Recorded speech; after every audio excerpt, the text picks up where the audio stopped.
برئیس جنگیز چاندار و بحثا و پروژه یاسای بکن برئیس چاندار دم باشتو بخیر هاتی روداوی از همه یکسر بپرسم merhabalar بله و کنگی پروژه یاسای پیواجویا جارسریه یا کو نها سر کمار ترکیه جی بحث کر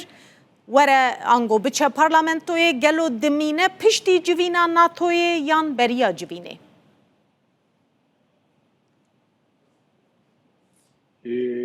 yani şu anda Naha dair derbarê vê yekê de zanyariyeka zelal cem kesekî nîne axaftina sera komariya îro değinmeyeceği merakla bekleniyordu. gelek dihat merak kirin ku dê behsa vê mijarê bike an nake berî demekî we jî cih da axaftinên wî em demal gotinê wî li wê derê nêrin Sayı sona ermeden önce bu yasa ev tasarısının yasa de berî ku meha Temûzê biqede were parlamentoyê ev ne tekîde lê belê eweka bihêze yanî egereka mezin dê were dibe ku piştî civîna NATOyê were eger parlamento di dawiya hefteya dawiya Temûzê da bixebite dê yasa were parlamentoyê Parlamento dê hefteyeke din bixebite û piştra civîna NATOyê heye dê raweste û piştra dê çardehê Temûzê panzdê Temûzê careka din dest bi xebatê bike dema em li rêzbendiya yasayan dinêrin ku dê panzdê mehê neyê parlamentorê lê di navbera bîst û sîyê Temûzê de ihtimal heye ku ev yasa were parlamentoyê em nabêjin sedî sed dê were lê li gor gotinên Serokkomar Recep Tayyip Erdogan em dinêrin ku ihtimaleka mezin wê were نرینا دم پارتی یان جی شیورا دم پارتی هاتیه کرن ده آماده کرنا و پروژه یاسایه ده بیرو رایا و جی هاته ورگرتن yani Dem Parti olarak em weke dem partiye ger hûn dipirsin adı verilen divê hûn vê pirsê ew şanda dem partiye ya İmraliye ku bi Abdullah Öcalan re hevdîtinê dikin di demeke nêzik de bi Serokkomar Erdogan re jî hevdîtin kirin û bi rêveberên Ak Partiyê re jî hevdîtin kirin di nav vê hefteyê de sibe du sibe heta hefteya pêş me di nav vê demê de di navbera hevdîtinên wan û desthilatên dê bihata kirin eger em li gotinên Erdogan binêrin Serokkomar dibe ku di çend rojên pêş me de ev hîvîtin careka din dubare bêne kirin niha ser ekranê Serokê Parlamentoyê Numan Kurtulmuşî hat ew hevalên me ku nû nertiya Dem Partiyê dikin derbarê vê mijarê de bi Numan Kurtulmuş re jî hevdîtin kirin tê çaverîkirin ku di rojên pêş me de ew hevdîtin zêdetir bibin ji ber ku heta ev yasa were qonaxeka ber bi çav dibe ku بله برز Temûz xilas bibe were parlamentoyê دبن اف پروژه یاسا تنه دا کتنا گریلاین کوشر نکرنه لخوا دگره لی اوی کوشر کرنه فرماندار ریوبرین پککی و چارنویسا وان چبه ویل سری چیا بمینن اگر بمینن و چکین وان جی هبن چکدار بن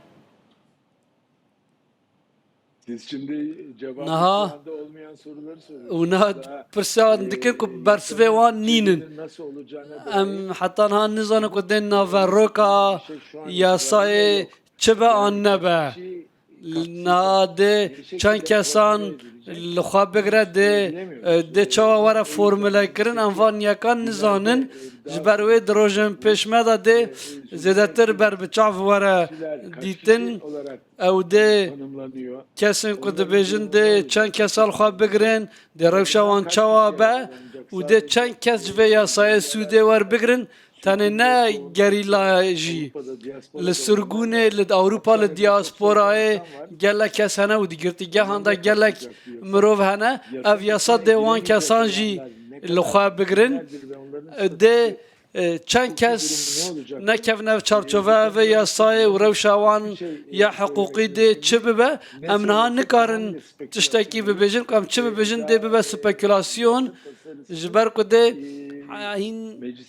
reşnivîska yasayê ku dêwara parlamentoyê ji ber ku em naveroka wê nizanin derbarê wê de em tiştekî nizanin ez dibare bibêjim di nav hefteyeka pêşme de dê bigêje qonexeka zêdetir ber bi çav eger weke birêk û pêk biçe ev tişt berî ku meha Temûzê xilas bibe piştî lûtkeya NATOyê ya ku dê li Enqerê bibe di nav du hefteyan da 10 rojan da ev yasa dê were parlamentoyê em dikarin wê çaxê bersiva vê pirsa we bidin. Ez dibare dibêjim eger Belê Birêz Çandar hûn zanin niha jî yasayeke poşmaniyê halê hazir li Tirkiyeyê heye. Gerîlayên ku biçine Tirkiyeyê û bibêjin ew li kiryarên xwe poşman bûne herî zêde du mehan têne girtin piştre jî têne berdan. Ferqa vê yasaya nû û yasaya poşmaniyê wê hebe gelo? Olabilir çünkü bu Dibe ji ber ku ev ne yasaya poşmaniyê ye çerçeve yasa olarak ku ev yasaya ku dem partî weke yasaya çarçoveyî pênase dike ku Abdullah Öcalan jî weke yasaya kok bingehî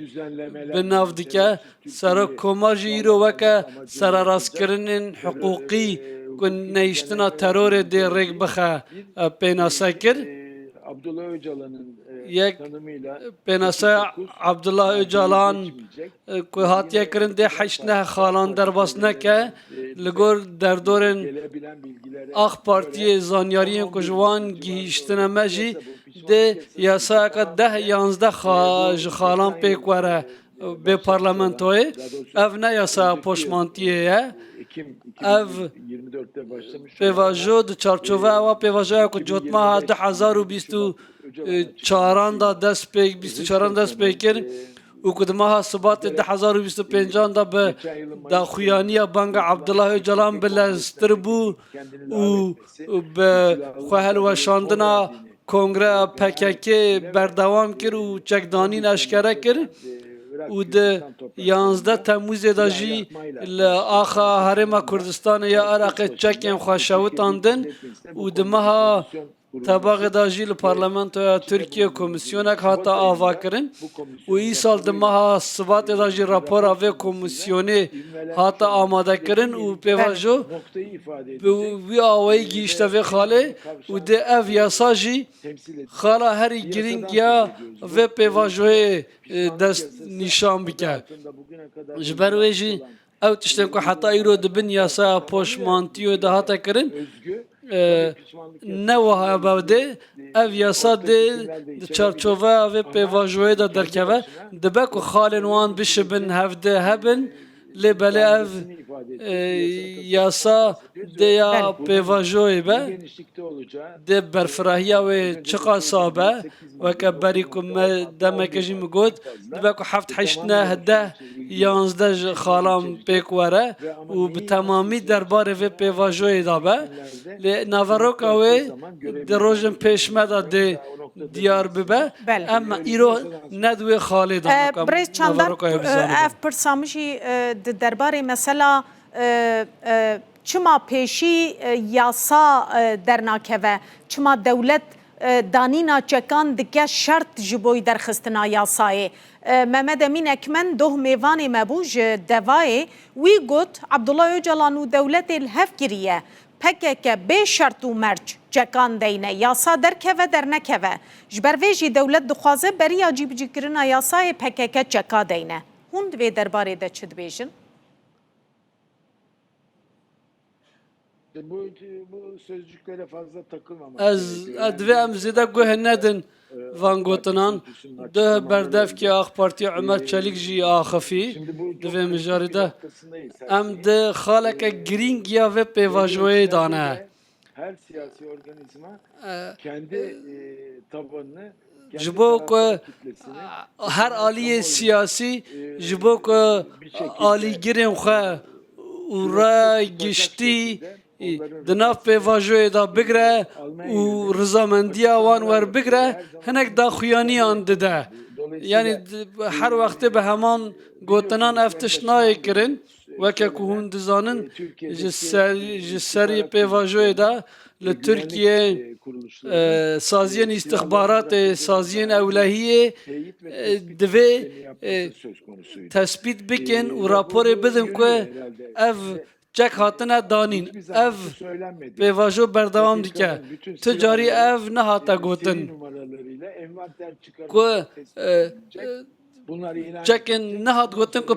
dê çekên PKK bi reqemên wan werne tomarkirin û pêvajo wiha dê berdewam bike û bê wergirtin. Cumhurbaşkanının bugünkü ifadelerine Gotinên serok komar yê îro eger em îro lê binêrin û divê em wiha bikin, divê em li gotinên wî binêrin büyük ölçüde weke bingeh qebûl bikin. noktasına yaklaştırdı. Ev êdî gihîştiya qonaxa pijandinê û dê di hefteyên pêşme de ku di gelek dirêj neajo Hızlanılması gerektiğinden söz etti. Serokkomar jî behsa wê yekê kir ku ev pêvajo divê bileztir bibe ji ber wê dê ev reşnivîska yasayê were parlamentoyê Türkiye'nin güvenlik dema ku hate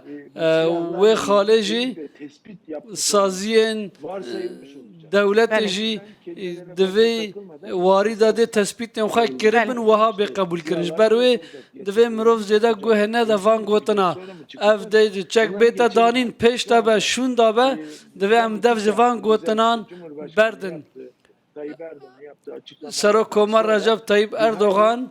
ev gotinên ku îro kirin wiha nîşan dide ku ev pêvajo bileztir bûye û dê piştî lûtkeya NATOyê reşnivîsa vê yasayê were Belê parlamentoyê. birêz çandar ez ji ber vê yekê dibêjim ez ji ber vê yekê dibêjim ji ber ku serkirdeyên PKK jî di daxuyaniyên xwe de dibêjin heta yasa dernekeve em çeka danayînin em ê bi ku de biçin. Şimdi bütün bunlar dediğim Ev gibi hemû bana şimdi sorduğunuz weke ku dibêjim öyle diyor dediniz. hûn dibêjin ku di pirsa xwe de ku PKK wiha gotiye. Ji aliyê din jî bi Abdullah Öcalan ra li girava îmraliyê hevdîtin kêne kirin. Em hinekan dizanin hinekan nizanin. Lê em dizanin ku dê ev hevdîtin jî tên kirin û dê berdewam jî bikin. Ji ber wê jî ez bi rijdî û bi israr çi dibêjim ez gotinên berî du demjimiran yê serokkomar weke rastî weke bingeh qebûl dikin.